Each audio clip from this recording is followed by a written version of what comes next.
Recently, I uploaded a video talking about how NWA has had a drop in quality over the last couple of years, and while I mentioned numerous factors that played into why this happened, I failed to mention that one of the key factors is the changes that were made to NWA Powerrr, NWA's weekly TV product, or YouTube project even. NWA Powerrr is so different now to what it was when it first debuted, and whilst the product is still watchable and I admittedly still watch it every week, there is definitely a noticeable drop in quality in my opinion. So today, I'm going to be watching 2 episodes of NWA Powerrr, one from the first year of NWA Powerrr and one from the last year, both completely randomized, which I am randomizing as I write this script and record this video. Anyway, yeah, subscribe right now, right this second. I know the majority of you watching aren't, so do it right now, or else Tyrus is going to beat your favorite wrestler in a squash match. Anyway, let's watch an episode from the first year of NWA Powerrr.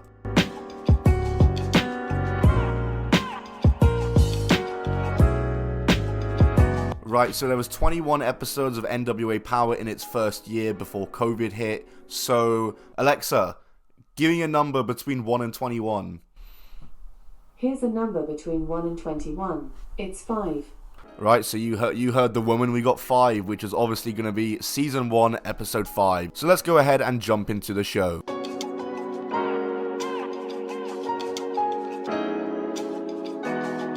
Okay guys, so an unfortunate discovery has been made, and that is that the NWA has wiped all of their old episodes, and there is no way to watch NWA Powerrr Season 1 unless you have it archived or from the DVD.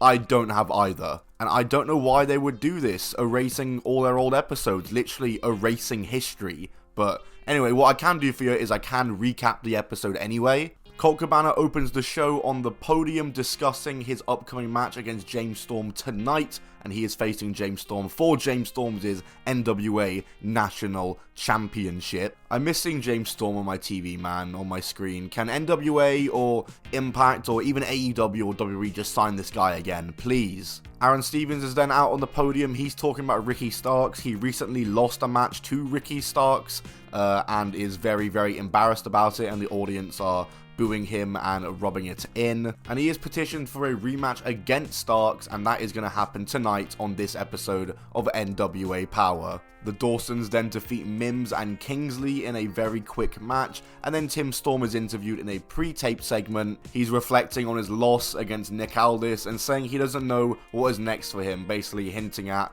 retirement. But then Nick Aldis surprisingly appears in frame and encourages Tim Storm to keep on fighting. If you remember the Tim Storm Nick Aldis feud from early NWA Powerrr, it was a really, really awesome feud. It's Thunder Rosa against Ashley Vox. Thunder Rosa on NWA Powerrr, other than when she was on Lucha Underground as Cobra Moon, this was her first real big exposure, and Thunder Rosa became a really big women's wrestling name from NWA Powerrr. She was a huge name for the NWA to have and a huge asset for the company. She defeats Ashley Vox real quick, like I said, and attacks Vox after the match, and Marty Bell comes out to the ring to stop her, and her friend Allison Kay, the NWA Women's World Champion, shortly follows after. Allison Kay is in a feud with Thunder Rosa, and Thunder Rosa attacks Allison Kay in the ring, and she invites Marty Bell to do the same, and Marty Bell proceeds to join in and attack Allison Kay, and I believe this was the moment that she turned on Allison Kay. They were a tag team originally, obviously they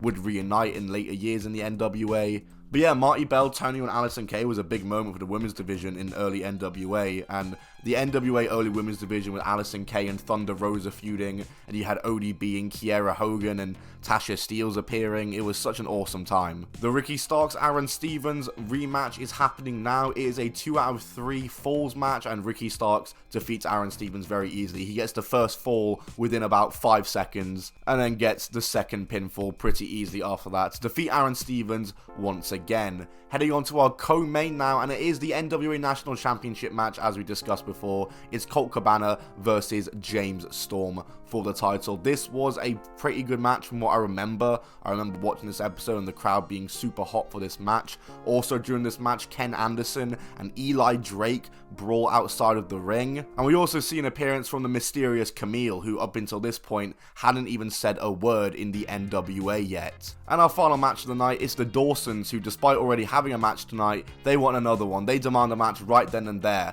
and they are interrupted interrupted by Eddie Kingston and Homicide, aka Outlaw Inc. And Outlaw Inc. do get the win over the Dawsons in the main event of NWA Powerrr. So yeah, like I said, I couldn't watch the show currently, being completely real with you, but I did watch this show already. I've watched this show when it came out, and I remember it being good. I mean, just on paper, look at it. You got Thunder Rosa, Colt Cabana, Aaron Stevens, Eddie Kingston, Homicide, Ricky Starks, Mr. Anderson, James Storm, Eli Drake. Like, the name power on this show is just great.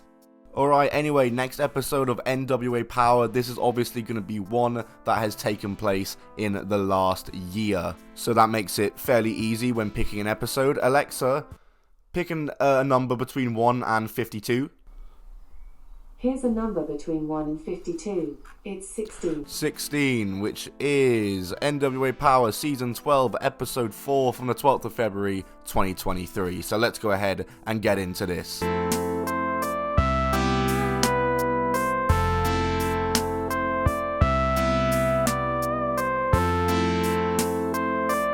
So Trevor Murdoch versus Beast Mode opens the show, and Beast Mode, as you guessed, is just an absolute unit, a true beast. You might be able to notice in these images that NWA Powerrr is in a different setting now, or at least in these episodes it's being filmed in a studio in Tampa, and I can absolutely tell you that this setting and the new settings that NWA Powerrr does have absolutely nothing on the studio that they used in Georgia for original NWA Powerrr. That was the best. But yeah, obviously the story of this match is Trevor Murdoch slowly but surely trying to take the big man down. There's a rest hold 1 minute into the match, and Trevor Murdoch managed to take the big man down out of the rest hold with a lariat. He goes to the top for his finisher, the top rope bulldog, but Daisy Kill stops him, and then Daisy and Beast Mode both start attacking Trevor, and the match is over following a disqualification. Great. Anyway, following on from that, we get the show opening titles, which isn't Into the Fire, and I absolutely love that song. What a banger. Into the Fire! And EC3 is out for his match, accompanied by Black G's, and they got on the podium to talk first and talk about their new partnership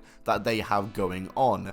Anyway, it's EC3 facing Dante Smiley, and they have a match that I don't really know how to describe because it's probably one of the most lifeless matches I've ever watched. They kind of just slog around for about 2 minutes, they fight outside for a bit. Dante Smiley follows EC3 back into the ring but is caught with a headlock driver. EC3 immediately locks in the purpose, which Smiley taps out to, and EC3 wins the match. Tom Latimer, the man formerly known as Bram and who is current NWA TV champion, is being interviewed, and he just talks about his wife Camille's match in the main event and how he's planning on cashing in his NWA TV title for a world title shot, and him and his wife can both hold the world titles together. We get an interview feature between James Mitchell and Taya Valkyrie hyping up Taya's match with Max the Impaler on a future NWA show. I wish that match was happening tonight. And next up we have Gags the Gimp versus Sal Renaro in a hair v mask match. And if you're not familiar with these guys, they're all part of a stable along with Judas, Max the Impaler,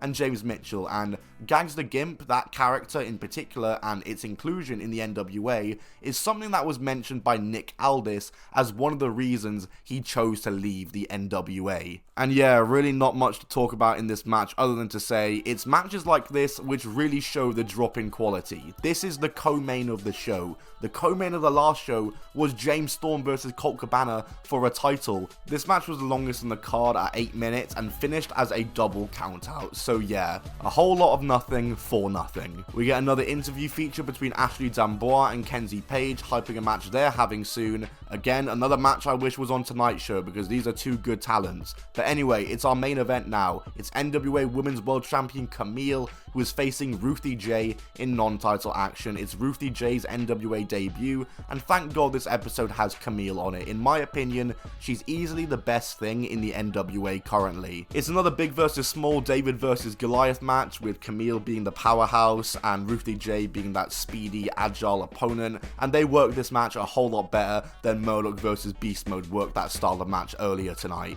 A good back and forth to start the match between the two, and Ruthie J takes control with a crossbody into the corner and springboard knees to the face, which was a cool move as Camille was sat in the corner. Some chops from Ruthie, but Camille answers with her own. Ruthie J goes for a crossbody but is caught by Camille, who takes control over the match again. She smothers her in the corner, then hits her with a power slam for a near fall. She goes for a spinning neckbreaker, but Ruthie hits a side rush and leg sweep and locks a submission in. Camille gets out though, hits a Finley roll, and hits the spear to win. This was a good main event. Camille delivers as usual. But comparing both of these shows, I think my message is pretty clear. If I had to ask you which show you'd rather watch, I'm guessing you're probably going to say the first one. That show had the likes of James Storm, and Eli Drake, and Colt Cabana, and Ricky Starks wrestling on it, whereas this show, the biggest name on it was EC3. The only good bit about the second show was Camille, like I said before, who I believe to be the best talent in the NWA currently, and we can see her evolution from the first show. She was literally just a mysterious face